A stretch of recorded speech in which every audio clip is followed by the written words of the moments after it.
Hello,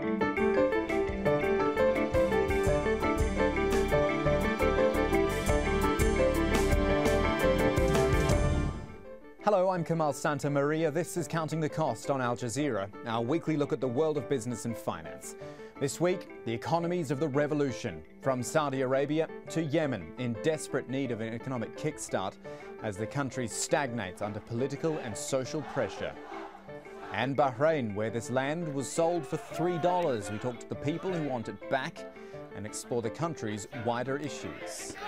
Plus, banking on women. They're better with money, they're better with debt, they're better at investing. So say the banks of Qatar, at least. So we're looking at our own backyard this week on Counting the Cost. The Middle East, in the throes of revolutions and uprisings, which are exposing a lot of economic issues, weaknesses in fact, which underpin so much of the unrest. And a slightly different format this week. Joining us for pretty much the whole program from Riyadh will be John Sfakianakis, Chief Economist at Banque Saudi Fransi in Saudi Arabia. There he is. John, thank you for joining us. How are you? Thank you. Fine. Good. John's going to talk us through a whole host of issues around the region. We're going to look at Bahrain, a report on the apparent corruption involved in the sale of land, but also the wider economic issues there. We're going to look at Saudi Arabia too, which tried to avoid unrest through economic reform. But let's start in Yemen, where the protests go on, unemployment's at 40%, things are, in short, a mess. Al Jazeera has a correspondent reporting from inside Yemen. We don't name her for her own safety, but she filed this report for Counting the Cost. This is a picture with me, with the president. He was a close friend of Ali Abdullah Saleh's for 30 years, a founding member of the ruling party and a cabinet minister. But Dr. Nasser Al-Awlaki, who's now an economics professor, says President Saleh must step down immediately to avoid an economic meltdown.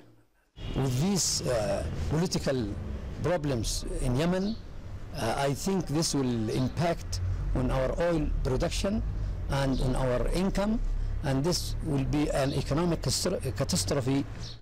Oil accounts for over 75% of Yemen's revenue and 90% of exports.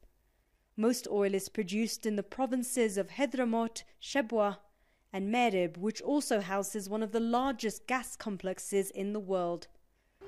But production, says Dr. Nasser, has now halved as expatriates who operate the refineries flee, afraid of violence from the uprising. It's expected that if the political situation in Yemen continues and the security problems continues, then we will see a complete shut of oil production in Yemen, and that will really be a big problem for Yemen, because that's our main revenue, and it will affect our economic life in every aspect. There's another problem too. Since the uprising, Yemen's central bank has stopped supplying hard currency to local banks, causing a dollar shortage. That's now having a knock-on effect on the local currency, the Yemeni rial.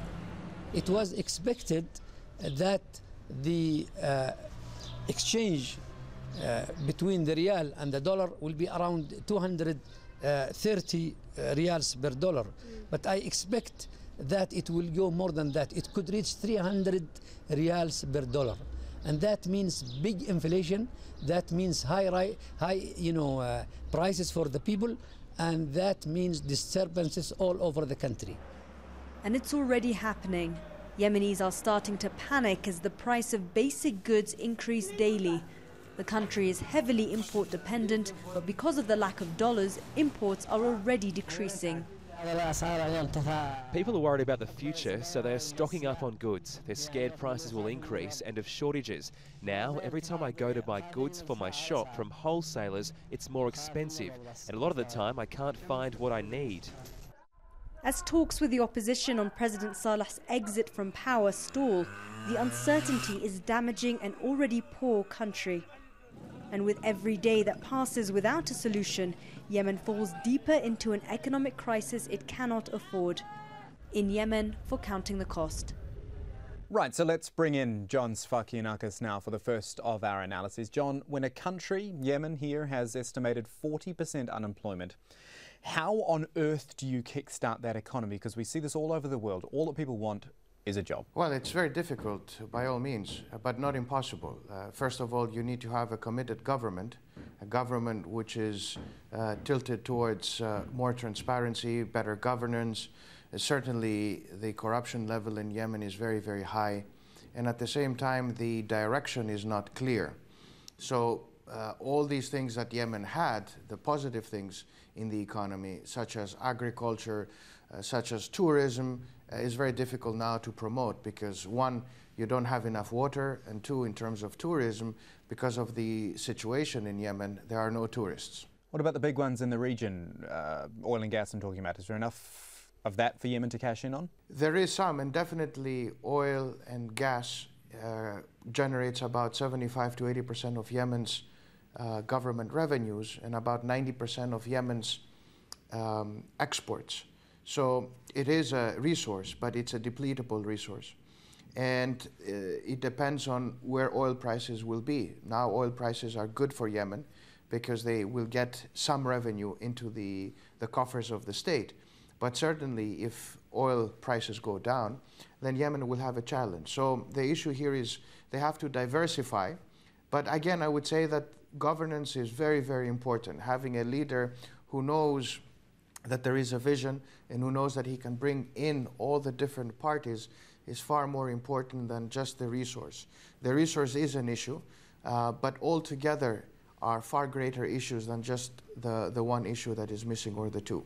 Well, let me add another issue if I can, the issue of the central bank, which is incredibly no longer issuing currency. It sounds like a fairly drastic measure when you say it, in its simplicity like that.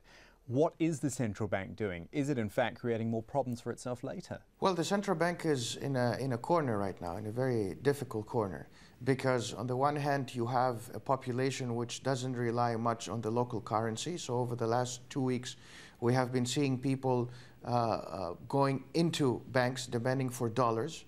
The demand for dollars has increased. So the central bank has to comply with that demand because you don't want to create panic. May I add also that in 2006, the international community committed about $4.7 billion of money that could be allocated towards Yemen. Very little of this money has actually been allocated to Yemen because mainly of governance issues. The question is, to whom do you give the money in Yemen? Do you give it to the government? Do you give it to civil society? Do you give it to other institutions which are not very transparent? So that's the challenge. All right, John, stay with us if you would. We're going to come back to you after we've looked at this report from Bahrain, a country which really made a name for itself as a financial and banking hub, but which also took a hit when its uprising began a month or so ago. In an attempt at concessions, Bahrain promised $700 million in food subsidies and social allowances and more than $2,500 per family. But many Bahrainis are still sick of what they say is the corruption which helps the rich get richer. And, well, you know how it goes after that. Nadim Baba with this from Manama.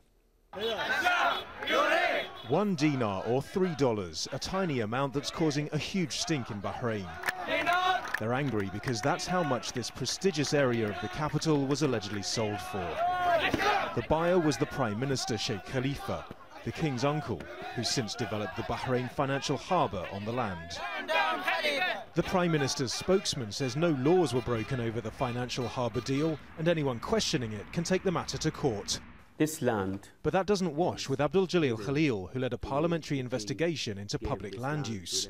They found documents showing the government gave away public land worth an estimated $50 billion, often to members of the royal family. Mr. Khalil says ordinary Bahrainis had no idea.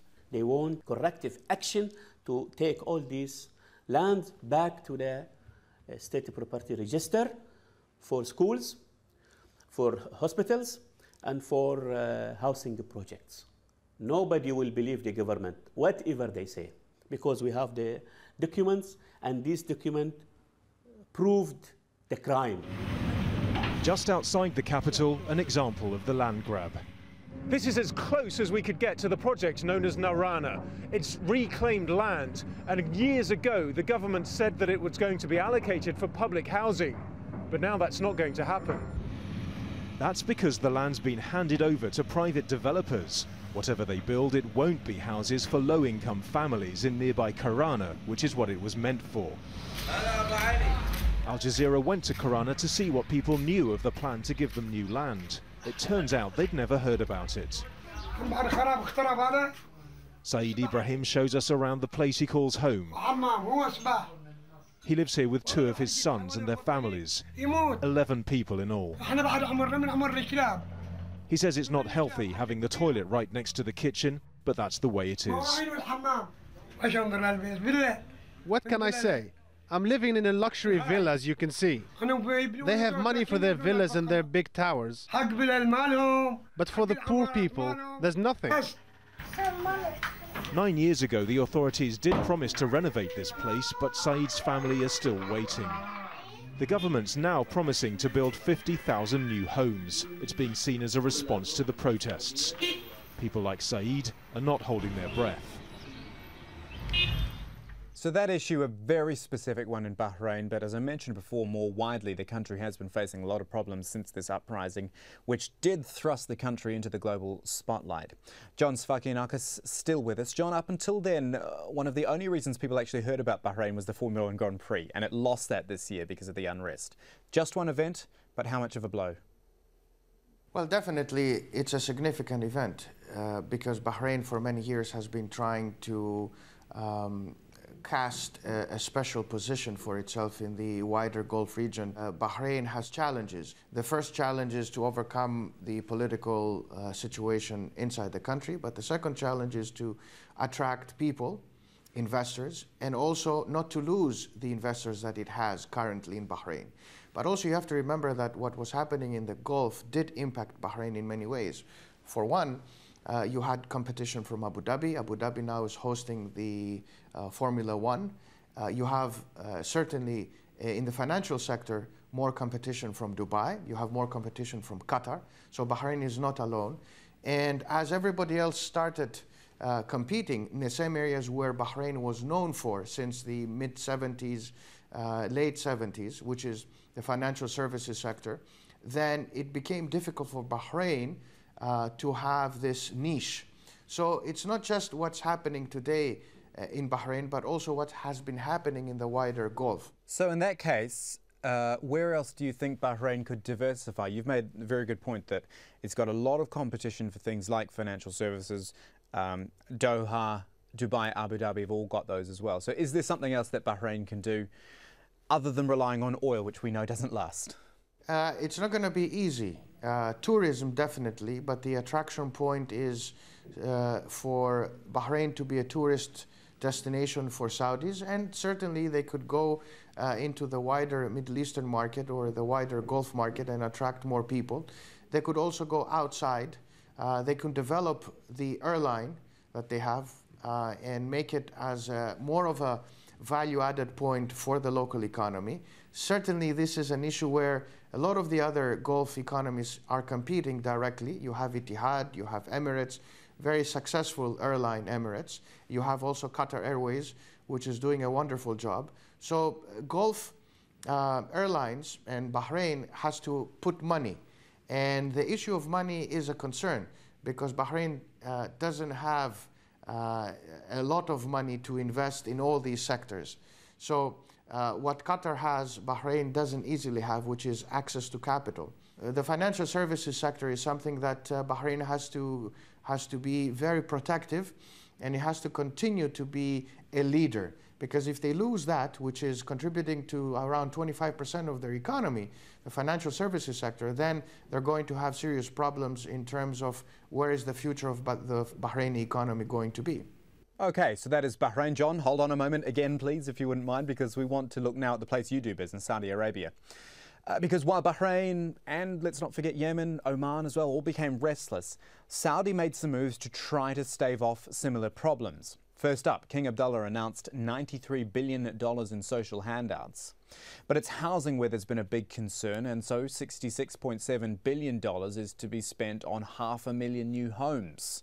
And Banque Saudi Francaise says private and public developers need to build about 275,000 units a year through to 2015 to make the country's, or meet the country's overall demands at least, for about 1.65 million new homes. John, let's address the social handouts first. What do you make of the strength of those and also the timing. Obviously, the Saudi king wanted to try to avoid the sorts of uprisings seen elsewhere by, it looks like, throwing a lot of money at the problem. It's a very good step forward, because for a very long time Saudi Arabia kept on looking at all these areas which is unemployment the most important, and they never offered a solution. So now we have a solution, we have a roadmap, and I think it's very important that they keep on putting pressure on this roadmap. It's important that, for instance, they announced unemployment benefits. It's important that they announced that there is a minimum wage.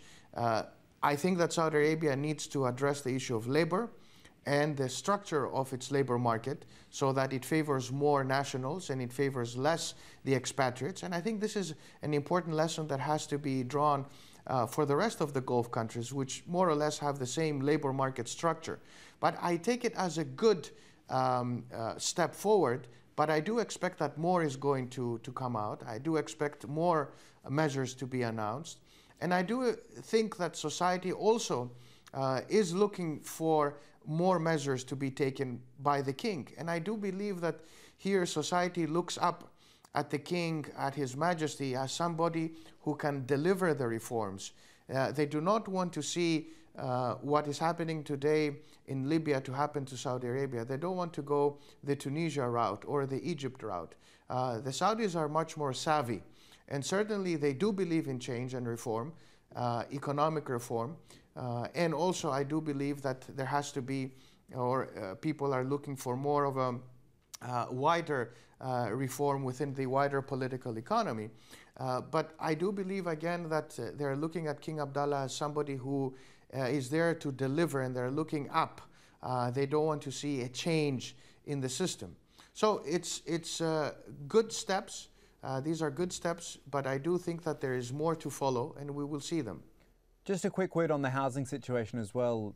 John, your bank was saying upwards of 250,000 new units would be needed for the next 4 years. Is there really that sort of demand? And if so, can the country keep up with it? Well, the housing sector is very, very critical for Saudi Arabia, like the labor market. In Saudi Arabia now, we need, between now and 2015, about 1.6 million homes. And certainly, we need every year about 275,000 units. So there is a shortage of affordable housing. And this is another challenge which Saudi Arabia has to address. The measures announced by His Majesty, which is to deliver about 500,000 units, they are welcome.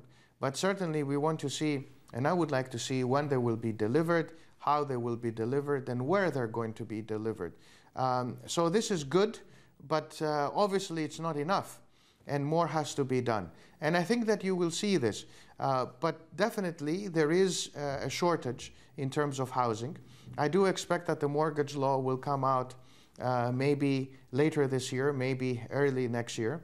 That will be an incentive. It's not going to be enough, even the mortgage law. Over the medium term, it will help the economy to be incentivized so that you provide more financing. But the issue of affordability is a critical concern. All right, John, bear with us again. You're doing a great job. I want to move to the United States now. Still linked to Middle East issues, though. President Obama obviously watching events in the region very closely, not just because of the American involvement in so many countries, but because of America's dependence on Middle East oil. Well above $100 a barrel these days. Nuclear power is not looking so attractive either after Japan's disaster, so the push is really on to find some alternatives. President Obama knows that. He's trying to make sure the American people know it too. When I was elected to this office, America imported 11 million barrels of oil a day. By a little more than a decade from now, we will have cut that by 1/3. That is something that we can achieve. We can cut our oil dependence. We can cut our oil dependence by 1/3. On the flip side, much is often made too of the amount of money the OPEC countries, more specifically the Arab countries, make from oil. It's a sort of a sensitive issue, I'd say. And it is something I just want to quickly explore with John Sfakinakis before we let him go, seeing as he's sitting there, John, in the biggest oil producing nation. Is there something to be said for the money which actually goes back to the Western world from Middle East oil? Foreign companies, expat workers, they're the ones doing much of the oil-related work here. So doesn't some of the money indirectly make its way back to the West? Well, it's an excellent question. I'm very glad you're asking this, because we only look at, often the Western world looks at how much money the Gulf oil-producing countries generate. And so they look at these hefty numbers and they say, wow, this is great. Look at all these wealthy Arabs making a lot of money. But here, it's very important to highlight that a lot of this money is recycled in the West, or in the global economy, if I may say so, in the form of remittances. There is a lot of money because of the huge amounts of expatriate workers that we have in the Gulf region. In Saudi Arabia alone, you have about 8.5 million expatriate workers. And Saudi Arabia is remitting about $25 billion every year of official remittances to the wider global economy. So I think they play a very important systemic role, which I'm very glad you're raising, and I think that there has to be greater attention by the media, and especially the Western media, on this contribution of the Gulf Arab countries, the oil-producing countries, into the global system. John Sfakianakis, it has been a pleasure having you on Counting the Cost this week. Thank you for your time. Thank you. Thank you for having me. Now, after all that, finally this week, a story from here in Qatar. Usually we're talking about expansion, development, lots of money, and to a degree we still are. But some concerning figures which turned up this week on the state of loans and debt in the country. It was revealed that some banks had been handing out personal loans up to 84 times the borrower's salary, apparently cashing in on Qatar's economic boom, but instead putting families in debt. 75% of Qatari families are in debt, with most loans exceeding $70,000. And so limits are being introduced for personal loans, aiming to halve the number of families in debt by 2016. Still, the banks have got to do business, and in doing so are starting to hone in on a particular sector of the population. We'll let Rosie Garthwaite explain just who. You've probably heard of current accounts, high-interest accounts, low-interest accounts, business accounts, savings, offshore, tax-free and even children's accounts. What about ladies banking?